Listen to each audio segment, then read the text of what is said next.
Hi, welcome back to my channel. This is Early Career Academic. On this channel, I talk about setting personal and professional goals and strategies to achieve them. I am an academic, as I said. I'm also a wife and a cat mom. And today we're going to be talking about how to figure out what your research areas are. For some of us, we are maybe still in the dissertation stage, or we just finished the dissertation stage, and now the big question is kind of like, what's next? How do I figure out what I want to do, or how do I reconcile all of the various research projects that I take on, or all the research ideas that come to me? It can be a little challenging to navigate through this. I'll tell you a little bit about myself, for example. After I finished the dissertation and I got my full-time job, I didn't know where to start. I had my research for my dissertation, but I definitely didn't want to turn it into a book. I am in a non-tenure track position, so that wasn't even a pressure that I was facing.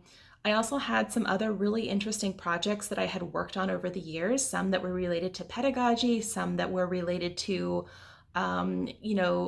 bits of my dissertation, but really not the focus of the dissertation. So I wondered to myself, what do I do now? How do I figure it out? So I'll just share what I did, and hopefully it helps you figure out what you want to do. But essentially what I did is I created a list of projects that I had created over the years of the dissertation and since then, and some ideas that I had and some notes and data I had gathered on other projects that I hadn't yet finished. And then I organized them into groups based on how I saw them overlapping in terms of topic and theme. And what emerged for me was an interesting pattern that was linked by, luckily for me, a single focus, or a single, I guess, umbrella focus for research. But essentially, I'm interested in all things digital. And underneath that, there were three main areas that my research could be collected into, even the research that I did for my dissertation. And so now I have these three areas, and to help me illustrate to myself, these three areas, I actually did go ahead and I created a graphic, so we could see. And I used a little bit of watercolor and some ink to write down the three areas, which for me are digital literary culture, digital composition, and digital literacy and community engagement work. So I see these three areas as the foundation, the driver, the force behind all the research that I do, and not just all the research that I do, but all the teaching that I decide to take on, all the service that I decide to take on. I try to really conscientiously use this research trifecta to guide my decisions about what I do for my career. And so coming to this was helpful in that way. First of all, was to give me a framework to decide which projects fit into that framework and which didn't. And I want to pause and just say that that's not to say this framework needs to be the end all be all. I could, of course, change it at some point. I could add another circle, to my graphic. I could branch out a little bit at some point, but I do have a tendency to say yes to things because someone asks me. I have an obliger personality in that way. And sometimes I get distracted by shiny things. I mean, I think we all do. And so it helps to think about, does it fit into my existing framework? And if not, does that mean that my framework needs to change, or does that mean I shouldn't take that on? So in that way, I think having a framework helps to have an idea of what your research trajectories are, and then whether the things you're doing fit into them. Now, of course, we can't all be working on our research areas all the time. We have service obligations, teaching obligations. Some of us have no control over what those look like. So, it's really hard to say yes, every class I teach is going to fit into one of these three categories. That being said, in academia, we have more autonomy than we think we do, especially if you have any experience whatsoever in working in a for-profit industry of any kind. Relatively, we have autonomy in ways that sometimes we can't even see. But the goal of having a framework like this is to take a look at what you are doing and to ask yourself, can I make this fit into this framework? Is there a way that I can, take this class that I'm teaching that doesn't necessarily have to do with these areas and inject my expertise into it somehow? Or, can I take this service obligation and, think about it in this framework?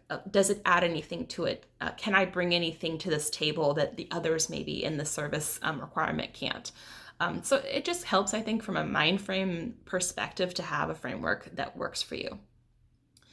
It also helped me think about my research pipeline. And so in an upcoming video, I'm going to talk about how to actually manage that research pipeline. So I just want to make a quick plug for that, because I think we all have different approaches, certainly, and sometimes our pipelines get blocked and we can't, get any work out of them.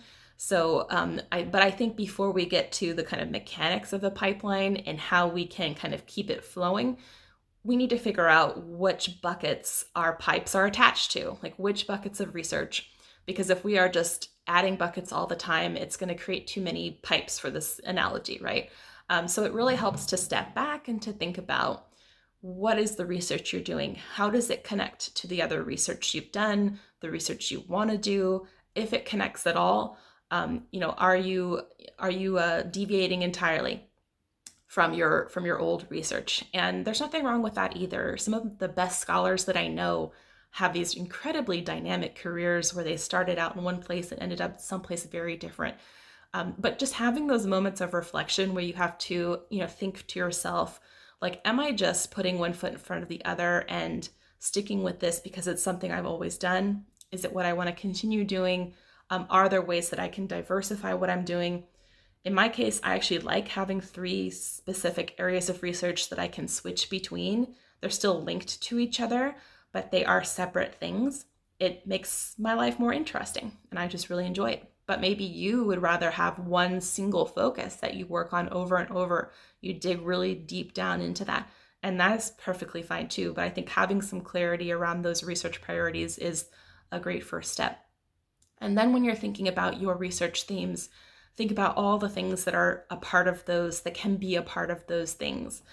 So we're going to, as I said, talk about the pipeline in the next video, but there are some interesting resources that I found to help us think about our research trajectories. And if you're interested in those, I'm going to put a link to the blog post that's related to this video in the description. And you can go ahead and click on those links and learn a little bit about them, or, purchase. There's a book in particular that I linked to that helped me think about my career in a longer term way than I had ever done before. So thinking about your research themes and the kind of long game, if you will. So take a look at that blog post if you want a written version of this video, and if you want to take a look at some of those links that I mentioned, they will be in that in the description of this video. Thank you for watching, and stay tuned, because I have my pipeline video coming up, as well as some other productivity and planning videos, and hopefully they are helpful to you. Please leave a note in the comments if you have identified specific research themes. If so, what are they? I would love to know. Or if you're not an academic and you're watching this video, let me know, are there project areas that you focus your efforts on? Have you thought about it in the long term? Have you thought about how they overlap or connect or deviate from things that you've done in the past? Thanks again for watching. Please give this video a thumbs up, subscribe if you're not already, and feel free to share with your networks. Stay tuned for some more awesome content about early career academia.